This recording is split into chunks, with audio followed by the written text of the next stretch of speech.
کو آپ موقع دیں کہ وہ خود فیصلہ کریں کہ ان کا مستقبل کیا ہے، جس کو ہم سیلف ڈٹرمنیشن کہتے ہیں یا حق خود ارادیت کہتے ہیں، کہ صرف ایک انیشل ہیومن رائٹ ہے، ہر آدمی کا حق ہے۔ پاکستان اور دنیا بھر کی طرح دبئی میں بھی یوم یکجہتی کشمیر منایا گیا۔ اس حوالے سے پاکستان قونصلیٹ دبئی میں ایک خصوصی تقریب کا انعقاد کیا گیا، جس میں کمیونٹی ممبران اور کشمیریوں کی ایک بڑی تعداد شریک ہوئی۔ تقریب کی صدارت پاکستان قونصلیٹ دبئی کے نئے آنے والے قونصل جنرل احمد امجد علی نے کی۔ قبول فرما یا اللہ، ان کی قربانیوں کے صدقے سے یا اللہ ان کو آزادی نصیب فرما، یا اللہ ان کی آہ و بکا یا اللہ تو خوب سنتا ہے، یا اللہ ان کی فریادیں تو خوب سننے والا ہے،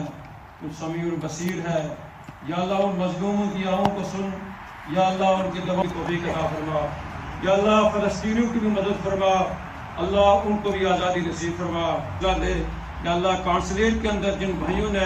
اس تقریب کو منعقد کرنے میں یا اللہ اپنی کاوشیں کی، اللہ ان کو اس کا بھی صلہ دے۔ اس موقع پر پاکستان قونصلیٹ دبئی سے وائس کونسلر سید مصور عباس نے وزیر اعظم عمران خان اور صدر پاکستان عارف علوی کے پیغامات پڑھ کر سنائے۔ مقررین نے مظلوم کشمیریوں پر ہونے والے ظلم پر روشنی ڈالی اور کشمیریوں کی قربانیوں کو زبردست الفاظ میں خراج تحسین پیش کیا۔